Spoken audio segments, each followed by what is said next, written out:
Hi everyone, it's Mike here again, and it is great to share with you a preview of our latest Moonshots Master series. This series is where we collect all the wisdom that we've learned from over 140 plus shows. And what we do is we study a particular topic and we bring all the best clips and practices together so you get your own little masterclass.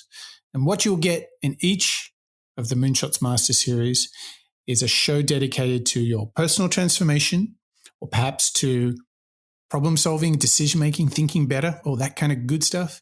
Or lastly, it will be about leadership. Those are the three big buckets that all the Moonshots thinking fits into: personal transformation, thinking better, and leadership. That's right. And we pick all of those great clips from superstars, entrepreneurs, and authors and wrap it all up together. Now, you're only getting a preview of this. If you'd like to listen to the full show, get all the tools and all the goodies that comes with the Moonshots Master series, visit moonshots.io, click on the members area and sign up. Be our patron. It's only $1 a week and you'll get a complete masterclass just for you every single month. So head over to moonshots.io and become a member. But for now, enjoy the show.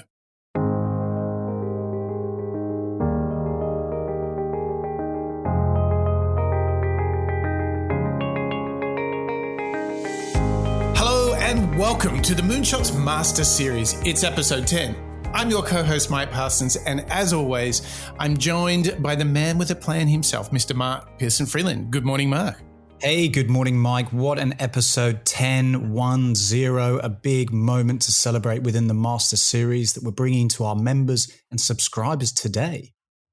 Mate, it is so good for us to come together exclusively for our members, Mark, and to talk about a topic, well, that I would say is not talked about nearly enough. It's really not. As we're finding in the Master Series, there are so many areas that we can learn from and educate ourselves that perhaps you're not really introduced in a more format or formal way throughout your career and upbringing and going to school and so on.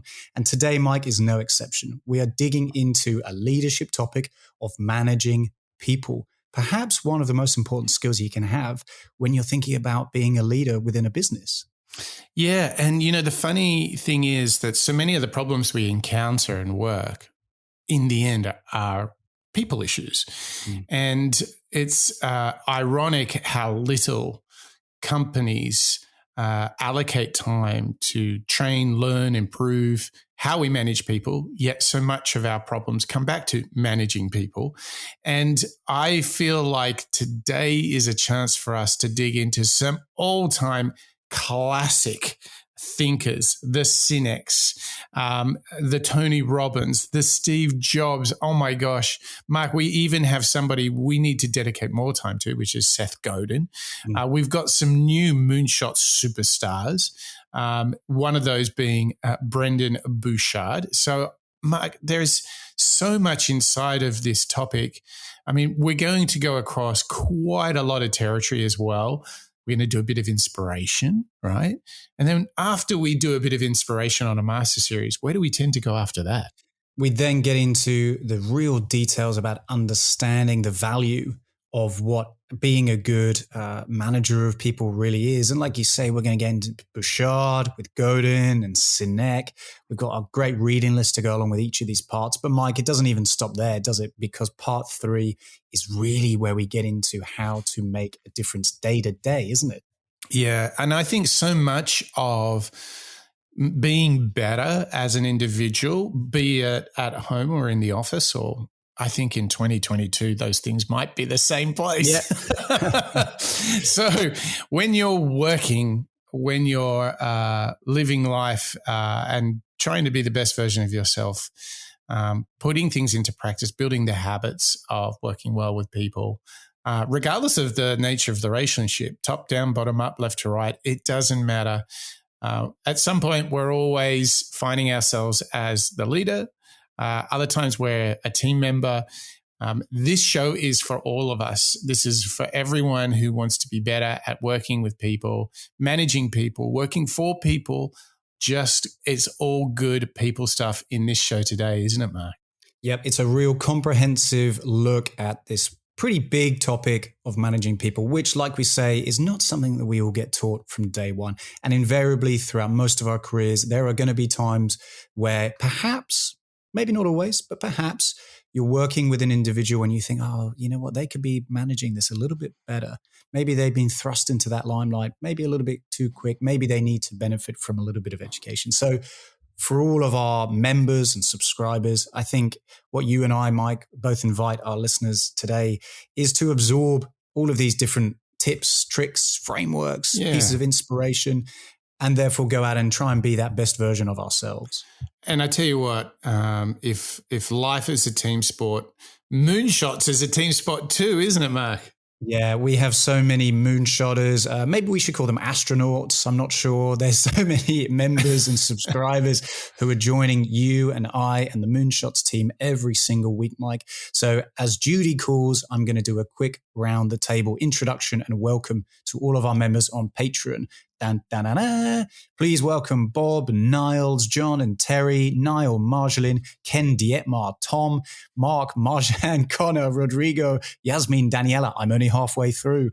Lisa, Sid, Mr. Bonjour, Maria, Paul, Berg, Kalman, Annette, and our brand new members of David, Joe, Crystal, Ivo, Christian, and Hurricane Brain. I'm glad we're getting some new funky members, particularly those with funky names, Mike.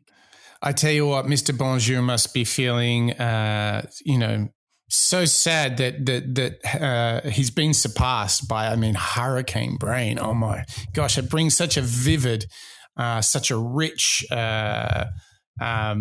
picture to mind. I hope we can unleash the hurricane brains in all of us and maybe bring a little peace, tranquility, insights to those who are looking to nurture their brains. So here we are. This is the Managing People Moonshot Master Series. We are ready to rock and roll.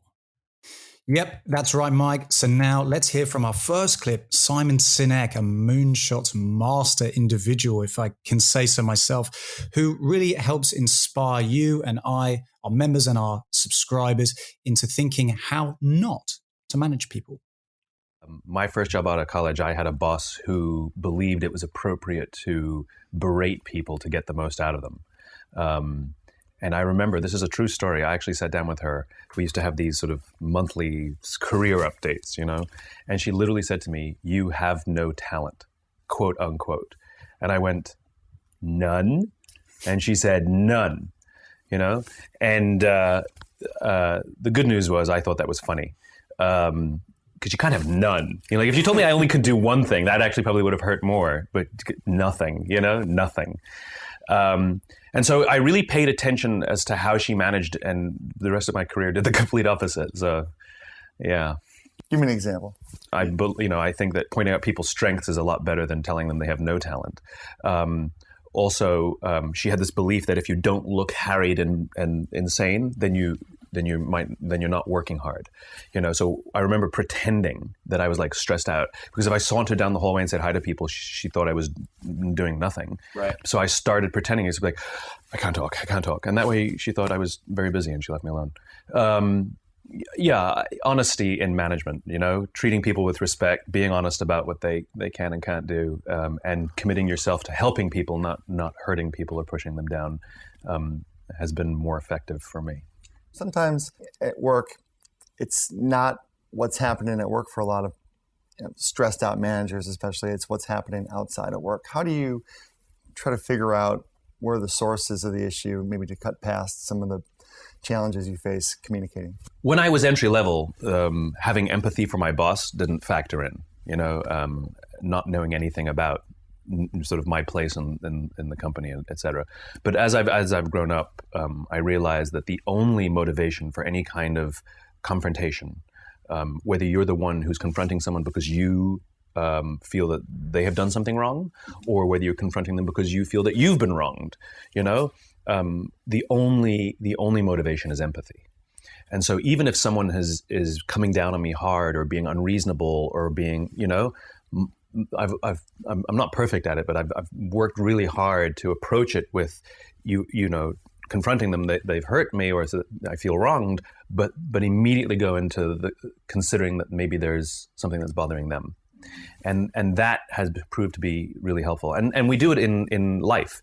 I mean, for example, somebody sitting next to you on the subway is, slouched back, their legs open, and your immediate sort of reaction is to think, what an ass, But the idea of practicing and say, well, maybe he had a hard day yesterday, and he's exhausted and he just doesn't want to deal, Maybe he doesn't want to talk to people, and so to really just sort of have empathy for the world around you, it's kind of powerful, and people respond to you a lot better as well, because basically everybody wants to feel safe, and so if you have empathy, you give that to people up or down the chain of command. I mean, we as employees want to feel safe, and it is our boss's responsibility to give us that. But at the same time, bosses want to feel safe. They don't want to feel that there's insurrection, that's brewing, and for us to let them know that we've got their back as much as we want them to let us know that they have ours is equally as important. And I believe there is responsibility of a manager, but there's a responsibility of an employee as well. That's right. It's like the kids have to do chores at home. It's the kind of same thing. It's like it takes all of us. Yeah. The hierarchy doesn't mean that only the guys above are the ones with responsibility. We all have to contribute. I like that idea, Mark, that it's not just the manager that has the responsibility to the person that reports to them. I think it's sort of like a two-way empathy situation. I really, that for me really starts to almost give us some of the answers. But let's just go back. What manager would tell someone, oh, by the way, it was Simon Sinek, a kind of talented kind of guy, who would tell someone, who would dare say to anybody, you do not have any talent? That is such a vindictive statement to make towards anyone, Mark. I find that shocking, don't you? Well, it shows a lack of consideration, but also, I guess, a lack of insight into an individual. And I think that's something that we're going to find that we delve into a lot in today's Master Series, which is, in order to manage people, you kind of need to have, as Simon Sinek calls out, empathy for them, as well as an understanding that people are people and that sometimes they need to be motivated or inspired or helped along that way. So something that I found very helpful in my career is, particularly when managing challenging people, is to be almost like a Buddhist monk about it, which is you have to believe fundamentally that everyone has a form of talent. It's a bit of a proxy. Do you believe in humanity, really? And here's how it goes, Mike. I truly think and I truly believe that everybody has talent that resides within them. And I think that the job of a manager is to find out what that is and to see if that matches to the work that you're doing together, and then sort of channel that energy into that place. And sometimes that results in us saying, hey, I think you're amazing, but the kind of thing we do doesn't create the right opportunities for you. So we need to find you something that is outside of this business. And that's a better way, or a nicer way, and a more powerful way of saying, hey, you're not a good fit for this place. But it doesn't have to be done in judgment. It'd be like, and here's what I'm going to do to help you go find that. I think that is such an interesting way to position yourself as a manager, which is like, I know there's good in this person. I just got to go find it. Maybe we can give them the forum to apply that talent. Maybe we don't have the right forum. And in that case, I'll go find it for them and pay it forward a little bit. I don't know, Matt, how's that sound to you? As like, if Simon Sinek told us a story of how not to manage people, I think where he's going is very much like find the talent in everybody, right? Well, I think what stands out to me in what Sinek's saying there is, in order to manage people well, you need to start with yourself. So you need to, as he calls out, have discipline to not immediately cast judgment on an individual. And much like you were saying, Mike, in order to find that talent that's probably innately within every single person. You need to have almost the patience and the foresight within yourself to look for it, or maybe to foster it, or put a little bit of kindling under that fire